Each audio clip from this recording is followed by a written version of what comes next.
Hey, everybody. This is your boy from Sorry I Didn't Come With a Filter podcast. It's Monday. It's Thanksgiving here in Canada, so happy Turkey Day to everybody. Gobble, gobble, gobble. So, recap from what I was expecting all week long and all weekend long. So, I was pretty much dead set. I won money on my FanDuel Sports, yes, even though it's $2, so I'm 3-2 this week. 3-2 this season. So I'm pretty good. I'm getting better.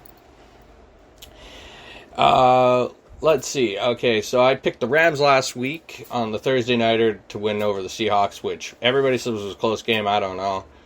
I didn't really watch much of it, but I just picked it. I was so just out of it. I wasn't doing right in my head. Just with mental health, I was having a relapse. So the Jets versus the Falcons, that was a pretty damn tight game in England, and Zach Wilson was a great player on Sunday. He was great. He was starting to pick up pace, so congrats to him on, starting to really find his way. But hey, Matt Ryan, right on. Patriots beat the Texans. I had a funny feeling that was going to happen. Dolphins got blown to shit to the freaking Buccaneers. So the Buccaneers came out firing cannonballs. And again, my starting quarterback, Tom Brady. What can I say? Eagles versus Panthers. That was a tightly contested game. Again, without Christian McCaffrey, the Panthers are nothing without him. I'm sorry. I love Sam Darnold too.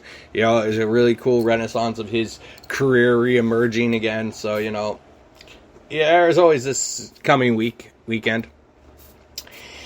Titans blew the hell out of freaking Jacksonville. So it looks like Urban Meyer might be just on his way out of Jacksonville. It looks like it just doesn't, Titans beat them 37-19. Like, holy crap.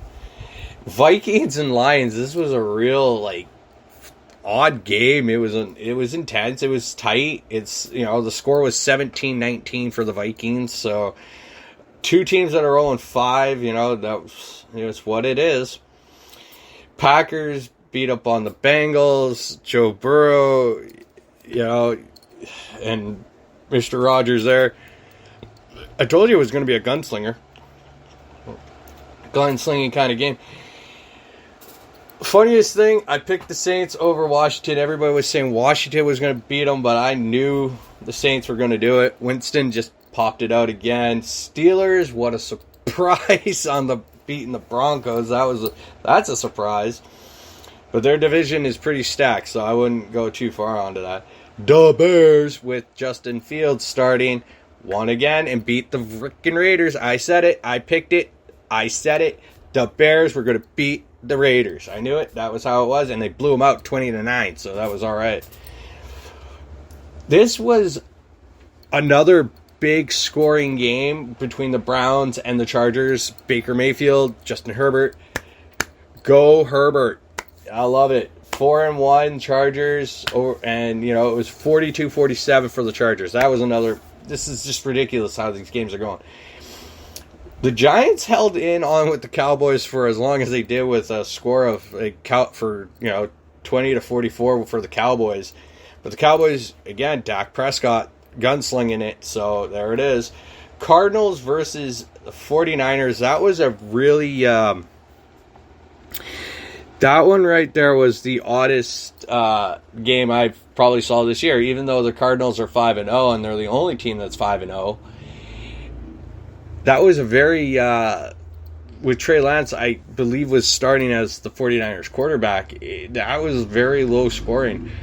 And then you had the Sunday nighter.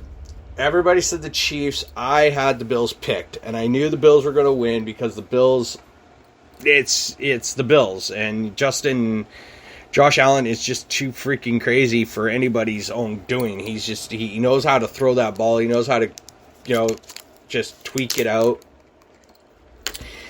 and run with it. So that's his thing.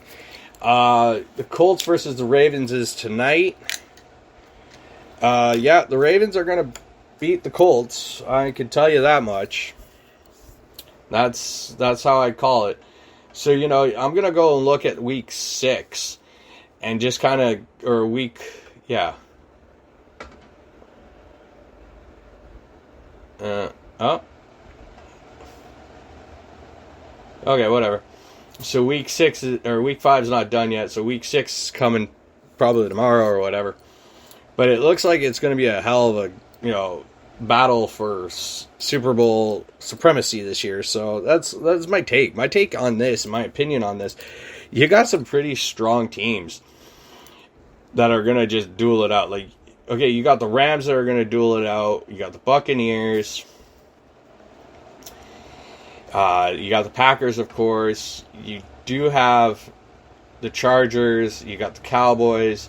You got the Cardinals. You got the Bills. Ravens win tonight. You got the Ravens.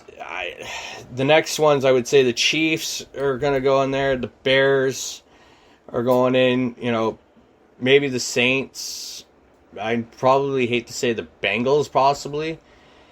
It's really, I don't think the Seahawks are going to even make the playoffs this year, as much as I would appreciate they would try, but it is what it is. So let's move on to the next item of business. So we are less than 2 days from start of the NHL season, and the Kraken just named their captain today, first captain of the Kraken's franchise, and that's Mark Giordano. The first, the guy they got from Calgary in the expansion draft, which to me, not a surprise. It was going to happen. The Canucks did do a trade yesterday, shipping O'Leary to Florida for two players. And you know what?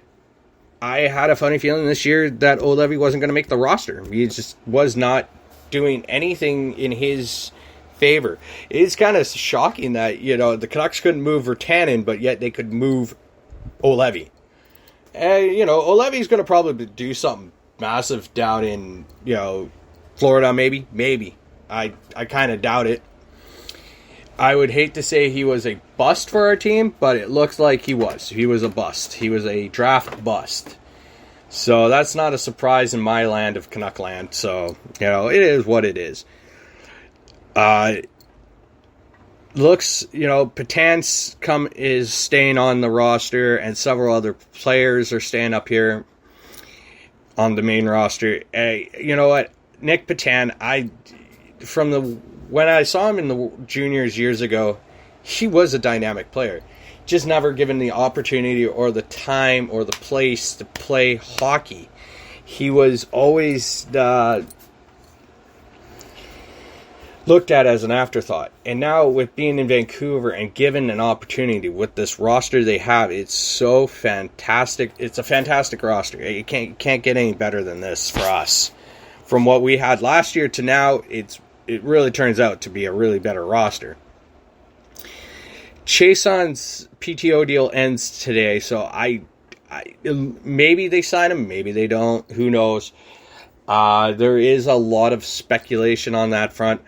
I hear Besser might be going on the LTIR for a while because I'm guessing he's not doing so well, injury front. There's just a lot of stuff going on. It's good to see Petey and Hughes back. They did fantastic in the last 2 games. Yeah, sure, the Canucks lost. Whoop-de-doo. Again, moral victories in the preseason. What matters is the regular season and the playoffs. That's all that matters when it comes to sports world. Anything you do in the preseason is nothing. Preseason is one thing, and that's trying to make the team. That's it. And where your role is in the team. And I'm going to switch up these glasses because these my workout glasses and my work glasses and shit. So let me just switch them up, motherfuckers. So that's that. The other thing I see with this whole transition with the NHL, and it's gone crazy. Like, every team literally is trying to pick and plot their next move for next season too. Like, they don't go just day by day. They go, okay, we got this, we done it, we signed these guys, and that's what it is. This is how this is going to work. Now, next season, you got to start looking at the management and front office. They're all looking at the next list of free agents for next season. Here's the thing: don't jump too ahead of the curve, because sometimes you're going to get snapped and twisted and beaten the shit out of. Always keep yourself alert for the next, say, 6 months of this season. You just never know who's going to be shipped, traded, or injured. That's the process they should be going, but it's not. It's never going to work that way. When I look at how the Canucks team overall is, yeah, they could make the playoffs. I like how a lot of people have been picking LA or Calgary or even Anaheim over Canucks, and I was like, okay, Calgary has Markstrom and net. Woo! Only has Tanev now to protect his ass, so whoop-de-fuck. Jonathan Quick ain't no quick motherfucker. And plus, they don't have Jack Campbell to back up Jonathan Quick, so John Gibson could have a resurgence in his career, but I highly doubt it. Vancouver looks more of like the contender they are going to be for the next few years. In all that said, it's ridiculously crazy on things that I've been hearing lately. Like in New Jersey is going to be probably a scary team, like a lot of people are saying, and I've been looking at it a lot closely. They are going to be a scary team. They're going to be a deadly team in the East. They're probably going to be that squeaker team that makes through to the rosters, makes through into the next few years. Every time any team plays against them, it seems it is a boring style of hockey, but it's just like, damn, they got it all. They got it good. They got it made. They know what they're doing. That's fantastic. It's awesome. It's amazing. When you go and you see they got Jack Hughes there, they now got Luke Hughes, they got Nico Hischier, they got Pavel Zacha, they got Mackenzie Blackwood, who, again, is going to have a rebound season. PK Subban, Dougie Hamilton, the list goes on what they got going on there. And this team is going to be a hard team to beat, especially when it comes to the East, because they're not going to give up points very easily. Looking around the league, it's starting to look like all these teams are starting to shape up pretty good. They got what they want. They know what they got. Finally, Zach Parise and Zdeno Chara's contracts went through, got signed, and it was official that they're now Islanders. So the Islanders are going to be a big beast in that team, in that league area. So I'm not going to complain about that.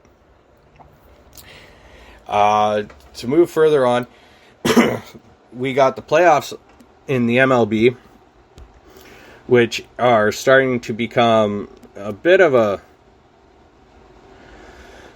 crazy wild horse stance, because most of the games are tied. Like, the series are tied. So you got the Astros are leading. Hold on, I'm going to go back. So game one of each game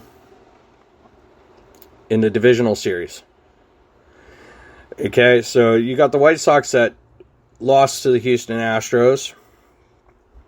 And then you got the Rays who beat up on the Red Sox in game one. And then you got the Astros beating up again on the White Sox.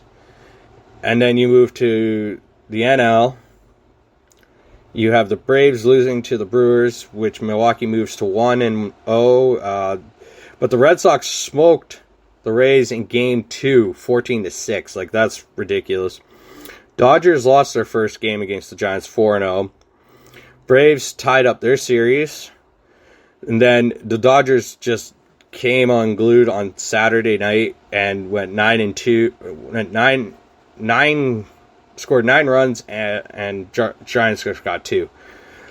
But then, you look at Boston in game 3. They went and took it with the score of 6-4. And then you had the Astros beating the shit out of double 12-6 by the White Sox. So, I really want the Dodgers to win. That's my thing. And the Brewers to win in the NL. And in the AL, I would love the AL to have the White Sox and the Red Sox, just for the hell of it, just for the Sox series. I just want to just shit and giggle and laugh my ass off. It's funny as fuck. A little bit on the NBA front. Ben Simmons and 76ers are starting to talk where he's possibly thinking of just going with the team to see where he can go and maybe get traded during the season. Smart move on his behalf. Just take it and go. Yeah, that's that's the sports world for me today. Now into my sports entertainment, pro wrestling kind of area right now. WWE is on tonight, so let's see what happens with all this King of the Ring, Queen of the Ring stuff. I'm sorry, I'm really I was up super early yesterday and I was super early today. AEW's this week too. I haven't seen a lot of forefront on a lot of the news on that stuff. I haven't really been keeping up with the wrestling because I've been following my sports right now. So that's basically what I got on that front. In general, I am just sick of this COVID bullshit.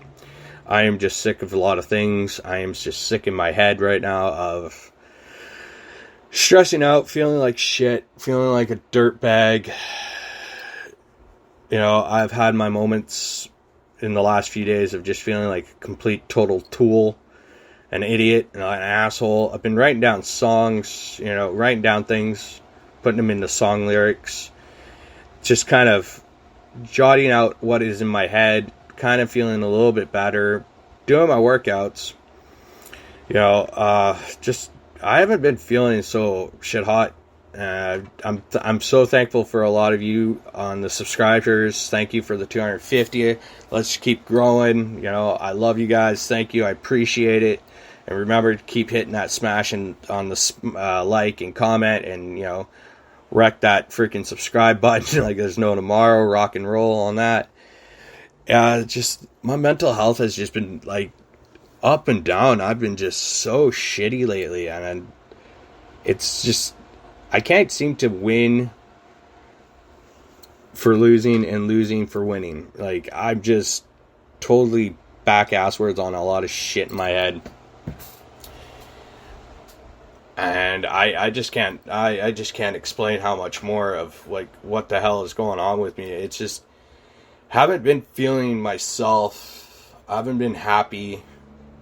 Haven't been that guy that started this happy-go-lucky. Been just so beating my shit out of myself every day for God knows what. There's just so much shit I just don't even want to put it out because it's not really for me to explain to people or to say it out loud. But it beats the hell out of me every day. I'm just so sick of feeling like a bag of fucking shit. And yeah, I'm super happy with the sports coming on and all that. But it is what it is.